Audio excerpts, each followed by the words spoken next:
Chapter 2. The Chrysanthemum Dolls. It was a fine Sunday in the late autumn, and wisps of white cloud gleaming in the sun floated across the clear sky. On the veranda, Masayuki gently puffed at his pipe as he sat gazing at the clouds. His glance fell on Nobuo, who sat beside him with his brow furrowed as if he were thinking about something. "A penny for your thoughts," said Masayuki with a smile. Ever since Nobuo had fallen off the roof in the spring, Masayuki had felt that it was not right to leave the boy entirely in Tosa's hands. This was not because of the fall, but because hearing his son say, "Do you think I'd let a slum kid push me off?" had greatly upset him. Now he tried to keep an eye on Nobuo as inconspicuously as possible. Having up till now left everything entirely to Tose, he could not take over from her abruptly, for Tose had an excitable nature and had to have her own way. "I'm thinking about Miss Yoko Nemoto," said Nobuo. "Miss Nemoto? She was my teacher when I was in the first grade. What about her?" Judging from Nobuo's rather dejected look, Masayuki thought she must have reprimanded him for something. "She's going to give up teaching and get married," said Nobuo in a disgruntled voice. "Isn't that good news?" asked his father. Tose, who was sitting nearby sewing, broke in suddenly. "Not a bit of it," she said. Only yesterday Nobuo had heard that Miss Nemoto had left, and he felt lonely at the thought. School would be unbearable without her. He would miss her friendly smile and the exchange of bows in the corridor. He didn't know why, but his heart felt empty. Putting down her sewing, Tosa rebuked him. "What's the matter with you, Nobuo? What does it matter to you if the teacher of another class leaves?" Nobuo scowled at Tosi. How could she understand how terrible he felt? A boy ought to have other things to think about than a lady teacher. Tose bit off a thread with her blackened teeth. Somehow Tosa's words gave Nobuo an uncomfortable feeling. He wondered why it should be wrong for a boy to think about a lady teacher. "Mother, isn't it a good thing for a child to be fond of his teacher?" reasoned Masayuki. The motherless Nobuo, adoring a lady teacher, the pathos of it stung Masayuki's heart. He knew that grandmother Tose could never take the place of Nobuo's own mother. "It's shameful for a boy to have a crush on a lady teacher, Masayuki. No matter how much I keep on about it, you seem to have no intention of getting married again. But if you don't, Nobuo will keep on having these crushes. You mark my words." Nobuo could sense the spite in her voice. He looked up at his father. "We'll have to see about that," said Masayuki with a bitter smile. He knocked the ash out of his pipe. "How about going with your father to see the chrysanthemum display, Nobuo?" he said, getting up. "Do you really mean it, father?" They hardly ever went out together. Forgetting about Miss Nemoto and everything else, he hurried after Masayuki. He was so happy, he had trouble getting the thong of his sandal between his toes. "What's all this about? It's unseemly for the child of a samurai to be in such a hurry." At the sound of Tosa's voice, Nobuo glanced at his father for reassurance. "Goodbye, grandmother. See you later," he shouted, completely forgetting that failure to observe the proper procedure of putting the hands together on the floor and bowing politely was sure to make Tose livid. "The chrysanthemum display is at Dango Hill, isn't it, father?" Walking along with his father, it seemed to Nobuo that even the familiar houses looked somehow different. Even the persimmon trees behind the fences looked fresh and green. "Father, what are the chrysanthemum dolls like?" But Masayuki was lost in thought and did not reply. Nobuo was satisfied just to be walking beside him. "Are they figures decorated with chrysanthemums, or are they real people dressed in chrysanthemums?" Masayuki suddenly stopped. "Nobuo," he began. "What?" Masayuki hesitated. "It doesn't matter. Would you like me to buy you a fizzy drink after we've seen the display?" Even at the end of autumn, the Tokyo sun was warm enough to make people perspire when they walked far. "A fizzy drink. I'd love that." Grandmother said that fizzy drinks gave people a stomach ache, but Nobuo had longed, just once, to push the stopper down with his finger and drink the fizzy liquid as it foamed out. Seeing the happiness on Nobuo's face, Masayuki was happy as well. "Let's have a cake too," he said. Nobuo was in heaven. He was going to see the chrysanthemum display with his father and have a fizzy drink. This was more than anything he could have hoped for. Just then a pretty little girl of about 5 or 6 came running out of a side street.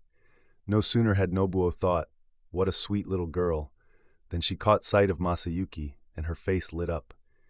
"Daddy!" she cried, and throwing her arms out wide, embraced Masayuki tightly. Masayuki said nothing but took hold of her hand. Nobuo could hardly believe his ears. "That's my father, not yours," said Nobuo. It infuriated him to see this girl hugging his father in a way that he himself had never done. "Oh no, he's my father, not yours," she countered with a hostile glare at Nobuo. "That's a lie. Father, that's a lie, isn't it?" "No, it's not, Daddy, it's not." Masayuki looked from one to the other in perplexity. Then he laid his hand gently on the little girl's shoulder. "Machiko, did you come all this way by yourself? You'd better go home, don't get lost." His tone was kindly, and Nobuo pouted enviously.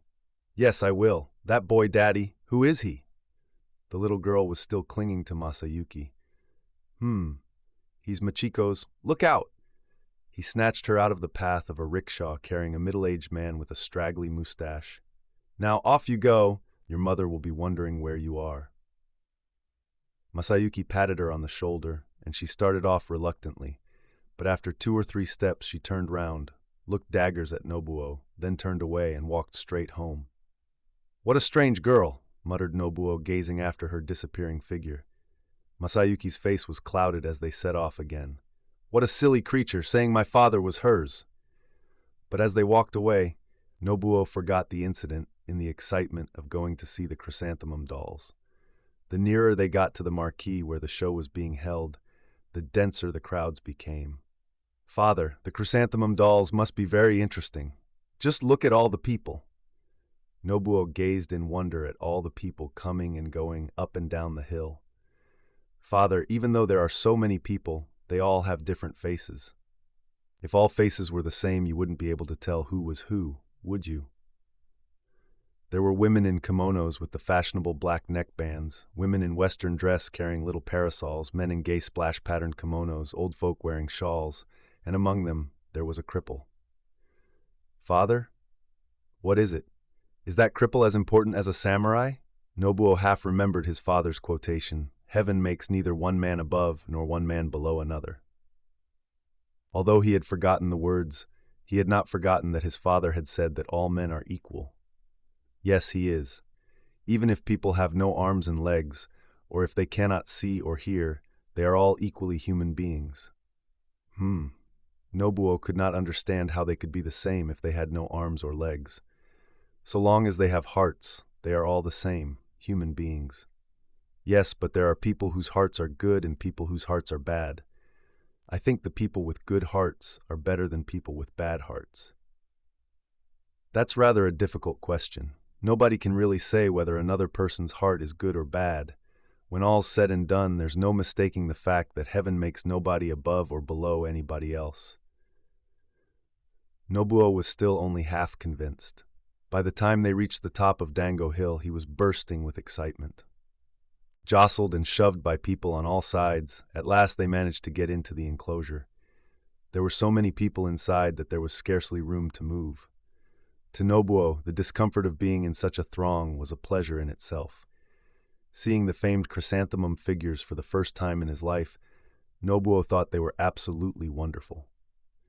The ones which appealed to him most were Kintaro, riding on a bear, his battle axe slung over his shoulder, and Momotaro, with his retainers, the dog, monkey, and pheasant, fighting with the giants. "What a pity we didn't bring grandmother," said Nobuo when they came out of the marquee. Said Masayuki without enthusiasm. "But if grandmother had come, I couldn't have had a fizzy drink," thought Nobuo. He had not forgotten about that. They went into a tea booth with its screens and doors of woven reeds, and Nobuo had his first fizzy drink. "Ah, that feels better. It tastes good, doesn't it, father?" Masayuki sat with his arms folded, looking at Nobuo thoughtfully. "Nobuo," he began, "about that little girl we met." "Little girl?" For a moment he did not understand what his father was talking about. Then he remembered. "Oh, you mean that cheeky little thing?" he said irritably. "I don't want your grandmother to—" Masayuki did not finish. He hesitated to ask the child to swear secrecy. Just at that moment a boy nearby was showered in foam as his fizzy drink frothed up, and Nobuo's attention was distracted. Coming out of the booth, they walked through the crowds once more. Nobuo was completely happy. The evening meal was waiting for them when they got home. Tos expected they would be hungry after all their walking. "Grandmother, have you ever seen the Chrysanthemum dolls?" asked Nobuo, picking up his chopsticks. "Do not talk during meals," came Tos's rebuke.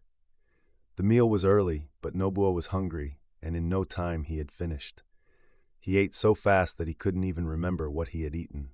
"Do you know what we saw, grandmother? We saw Kintaro and Momotaro." "Did you? That's good. Were they pretty?" They were beautiful. Even the dog and the monkey and the pheasant had kimonos made of chrysanthemums. I used to imagine that the chrysanthemum dolls would have faces made out of chrysanthemums too, but I was wrong. "They can't make faces out of chrysanthemums. What else did you see then?" Tos was in the mood for conversation. "The 47 Ronin were there too, weren't they, father? There was one beating a war drum in the snow.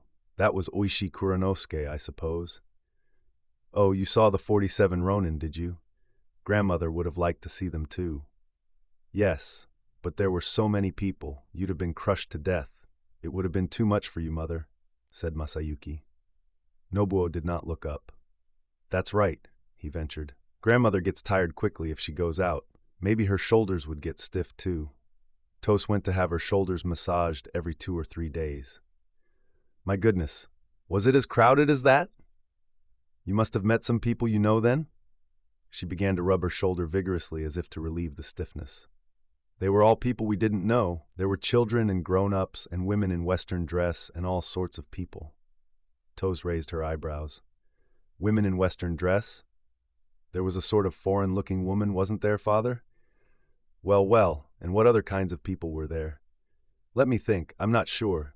There were so many people, you see. Oh yes, of course. We met a strange little girl too, but..." Neither Nobuo nor Tosa noticed the color drain away from Masayuki's face. "A strange girl?